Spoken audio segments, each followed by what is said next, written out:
this will be some information on how to set up your Kaler. It's pretty important.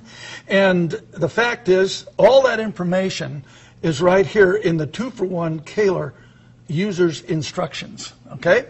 And it's really important that you read this. It says, you know, about the tremolo. This is all the features and benefits and a proof of all the form, fit, and function of this piece right here, and all the different things. And you need to read it to figure out everything that your Kaler will do for you. Now, so it's all in the little book as to what I'm going to be talking about. It'll all be right here, hanging on the guitar. Now, the first thing we're going to do is how do we set these little saddles. The first thing, you just pick that string up. We have what we call a little pivot screw right here on the bottom. You simply unloosen this screw right here and put the string back on the roller. And if you're trying to line up the string however you want it on the fingerboard, you simply take a straight edge screwdriver right in between, and you see you can move that wherever you want to move it. You want to move it over further in the lineup on the fingerboard, you can do that. Now if you want to move it back, you can come right into the middle there, and you can move it right back by turning that screwdriver. Now we could say that that's where you'd like to have it. Okay? The next thing is we've got to be concerned about the radius. How high do you want the string off the frets? Now, that's fairly simple. What you want to do is to pick that string up again, and if you needed to go up a little bit, then raise it up a half a turn, maybe a quarter of a turn.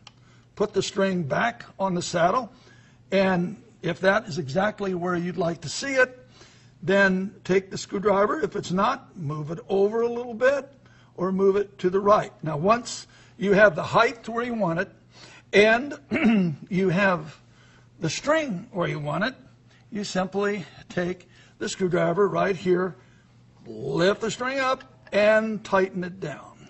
And right there, we tighten it down, and that takes care of where we set that string. So the important thing is that the saddle can be moved left to right. It can be moved up and down, and it's left to right for string placement along the edge of the fingerboard. Also left to right for multiple string spacing among the strings. Because if you pushed all the strings together, you're going to have a closer, obviously, the strings will be closer together, so that'd be a closer set. If they're completely apart, then that's a wider set. That will go all the way from about 2 inches to 2¼ inches in string spacing from the center of each one of these strings. So you can decide what string spacing you want. Now, the next thing that we really need to do, you might find from the 12th, however you want to intonate your guitar, we now have the ability to intonate the guitar. And in intonating it, we simply lift the string, and that is already fastened down. Take this, loosen this up like that, and if it's in the complete down position, which it could be in the down position, you can find that you can take a screwdriver, a flat screwdriver again, and put it right between there, and you can raise it up and lower it. You can see that little member moving, okay? So let's say you want it to do it about right there. Then simply take this little Phillips screwdriver, and there you go. And as you intonate it, you can move this member with a roller in it backwards or forwards, whichever you want to do to intonate it. Okay. Now, some of you may want to intonate it first before you do the left to right adjustment, and before you do the radius adjustment. People do it different ways, so you can do it in any way that you wish to do it. Now that pretty much explains the saddle set. Now what I'm going to do is unloosen all of the saddles that we have here. Pardon me. Unloosen all the saddles, and we will, as soon as I find the right wrench, right here, off of the pivot. The most important little screw is that what we call the pivot screw right here at the bottom. That little pivot screw has to be loose before you can do anything with this saddle. Don't try and raise or lower this saddle without loosening this pivot screw, because it won't move. Okay? Don't try and move it left or right without loosening that pivot screw. It won't move.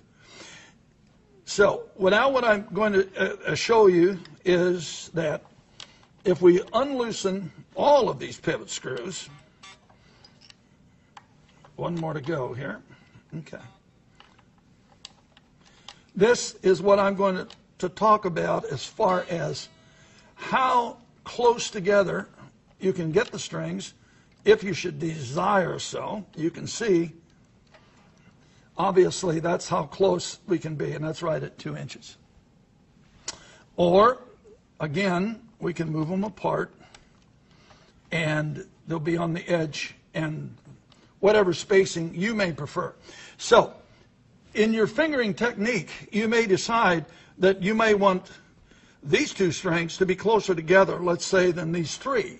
If the E and the B or whatever you want to do, you have the ability to adjust the left to right spacing on that string. Okay, that pretty much completes this part of the saddle set of the instrument and of the tremolo. And you find all of those adjustments right here in the little hang tag that says 2 for 1. Now I'm going to get to the 2 for 1 in just a moment, but right now this is a fixed bridge. If you'll notice, nothing moves here. It's all fixed. And we've just worked on the saddle set to put it in tune with the guitar and in tune with yourself as to what you want it to be like. Okay. Some other points that you want to remember is this is a fine-tuning bridge. So here is a little fine-tuners. You can just simply bring it up, put them down. And the fine-tuners are about 1 to 32 on a turn. So they're working on a lever, which gives you very, very fine tuning as such. So that's pretty much the saddle set. Now, this is on a guitar that may or may not be used by a student or a professional person. So the fact is that if this is your first or second guitar, and you're taking lessons, you might find, to make the teacher happy, the teacher may not want you to be playing a tremolo. So, as a result, this is a fixed bridge. However, when the time comes and you want to play a tremolo, we just are going to unlock the tremolo. In the rear here, we're going to pull this back and unlock it. And that's exactly what we've done. Now, it's no longer a fixed bridge. It becomes a tremolo. We're going to put an arm in it. Wind the arm in. Now, since I've really done a lot of things here to the saddle set, this isn't going to be in too good of in tuners because I haven't specialized in that. But this is the way it moves, up and down. Now, there's different ways of setting up the tremolo.